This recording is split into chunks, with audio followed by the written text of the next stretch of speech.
In this lesson, we're going to introduce a very powerful mathematical tool called logarithms. Now, logarithms make it easier for us to do lots of complex calculations. So what are logarithms? Well, they can be summarized using a single sentence, and this is the key sentence. This tells us exactly what logarithms do. And there's the sentence right there. Logarithms are indices. That's it. Now, I'm at risk of oversimplifying this topic by just saying logarithms are indices and that's it. But remembering that statement there will help you, at least with the initial understanding of logarithms. So let's get on to some examples. So if I write that statement there, log, with a little subscript A, then B, what that says is what power do we give A to get B? What power do we give A to get B? And the way we pronounce that is log base A of B. So when I say log base A of B, that's how we would write it. And that's what it means. What power do we give A to get B? So let's go through some examples. And there's an example there. Log base 3 of 9. So what power do we give 3 to get 9? Well, 3 squared is 9, so the answer is 2. 3 squared is 9, so the power we give 3 to get 9 is 2. And let's put that in the calculator just to double check. So we've got log base 3 of 9 indeed gives us 2. Log base 8 of 64. What power do we give 8 to get 64? Same again. We give it power 2. Getting a bit more challenging now. What power do we give 4 to get 8? Well, I think a little bit of working out at the side here. So we've got 4 to the half. The square root of 4 is 2. And then we cube it to get 8. 4 to the 3 over 2. So that's equal to 3 over 2. Let's double check that one. Log to the base 4 of 8 indeed is 3 over 2. So log to the base 0.5 of 16. Right, again, let's do a little bit of working. So 0.5 is a half. Well, first of all, we want to make that into 2 by raising it power of -1. So that now says 2. A half to the -1 is 2. And then, if I do 2 to the power of 4, I get 16. So, half to the power of -4. Therefore, log to the 0.5 of 16 is -4. Putting in the calculator, log to the base 0.5 of 16, we indeed see is -4. So let's move on now. There's loads of examples like that to have a go at on the worksheet, and the worksheet specifically requests not to use your calculator. Now, that's not something that would be necessarily asked in an exam, but in order to increase your understanding of logarithms, you shouldn't use a calculator other than to check your answer. So let's move on to the next bit, which is laws of logarithms, which is a bit more challenging. So we've discovered that logarithms find indices, and as such, the way they behave is analogous to that of index behavior. So let's introduce the first logarithm law, which is the addition law.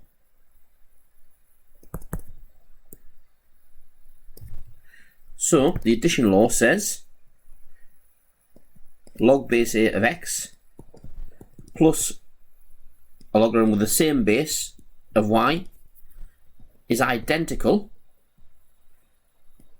to log base A of xy. So basically, if we add two logarithms, we can just multiply their contents to simplify it, and we can make sense of why that happens by thinking about index laws. So a to the x times a to the y is a to the x plus y. something that you've learned right the way through secondary school. So a to the x plus y equals a to the x times a to the y. Well, when we times two things together, like we have here, we just add their powers. And remember, logarithms are powers. So what this says, when we've added two powers together, those things must have been multiplied by each other. So the next logarithm law that we're going to look at, unsurprisingly, is the subtraction law.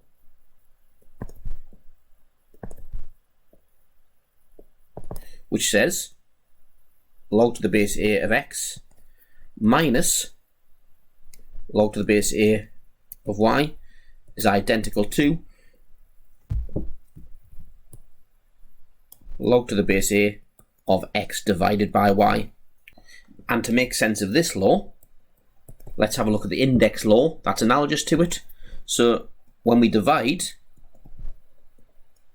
two numbers with the same base, we just subtract their indices, like that. So when indices have been subtracted, two things must have been divided. Again, directly corresponds to an index law, because as I said in my initial introduction, logs are indices. And then we've got the power law, which I will prove to you.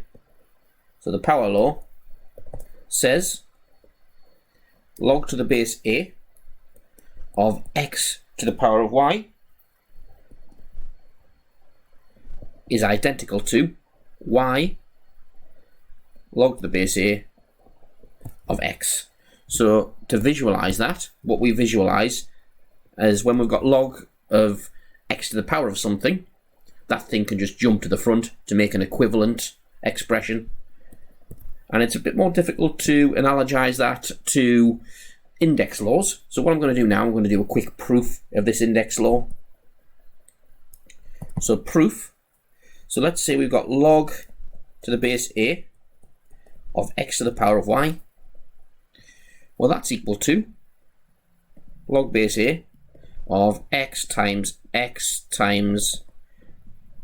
all of that there. And that happens y times, there's y of those x's in the multiplication chain.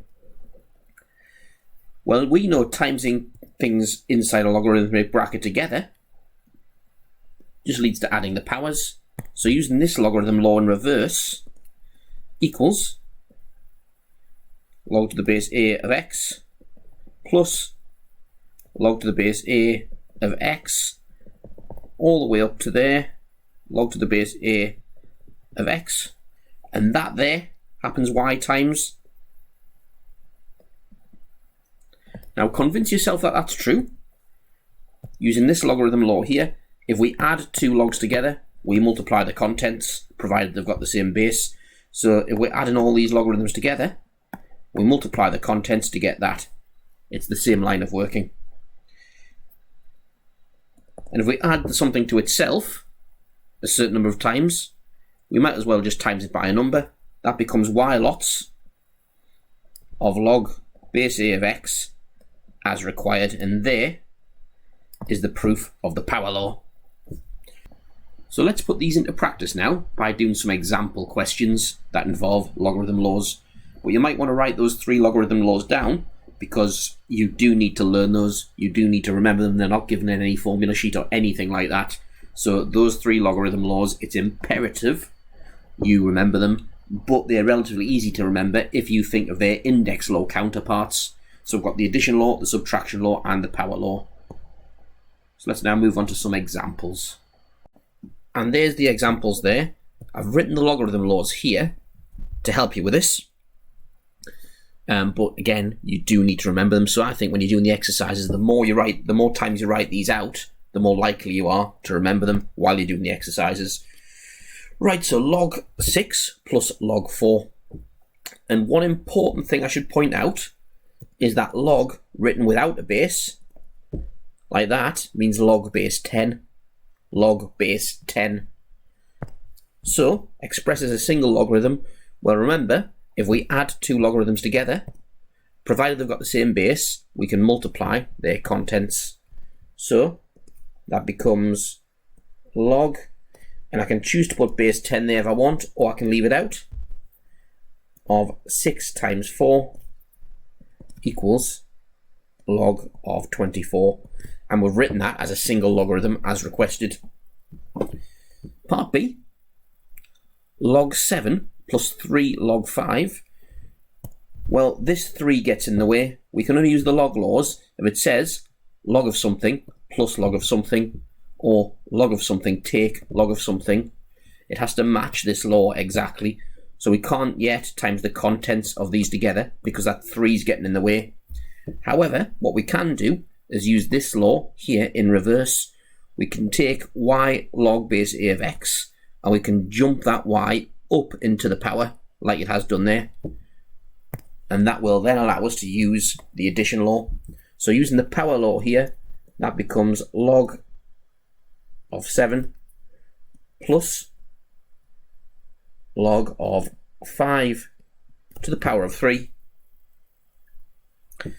Now it says log of something plus log of something. Now we can use the addition rule. Equals log, multiply the contents together, 7 times 5 to the 3 equals log, and 7 times 5 to the 3 is 875, so log of 875. We've written it as a single logarithm. So see if you can do part C yourself, pause it, and check your answer against mine. So using the power law on each of those there, we get log of 4 squared take log of 2 cubed, and that's log of 16 take log of 8, and we know that's equal to, so if we subtract two logarithms, we use the subtraction rule of 16 over 8 equals log of 2, where all of these logarithms are base 10. Remember, when a base isn't written, it means base 10. Right, another example, and this example is all about splitting up logarithms. So write the following in terms of log base a of x and log base a of y. That means that our answer should only have log base a's of x in and log base a's of y, and potentially just ordinary numbers. So doing this one, log base a of axy, well, we can see we've multiplied the contents of the logarithms together, so that means we can split it up here using the addition law. So that becomes log base a of a plus log base a of x plus log base a of y. And you need to spot that this easily simplifies. What power do we give a to get a? Well, we give it the power 1. So that becomes 1 plus log base a of x plus log base a of y. And we've done as the question asks. We've written it in terms of log base a of x and log base a of y. So a similar process can be applied to the second example.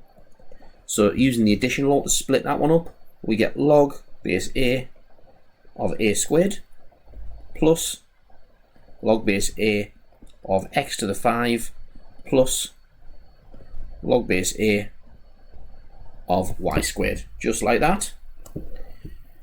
And notice with the first one, we can simplify it massively. What power do we give a to get a squared?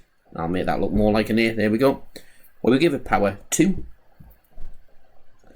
And then, for the second term, a certain one of those logarithm laws can be applied to that to make it simpler, so that it's in terms of log base a of x rather than log base a of x to the 5. And that's the power rule. We can imagine that power jumping to the front. So 5 log base a of x, and similarly that 2 can jump to the front by the power law, 2 log base a of y.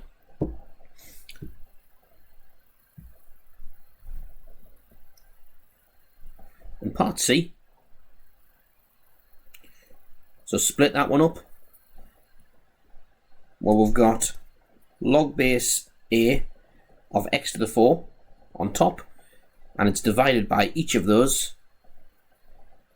So divided by log base a of a squared y squared.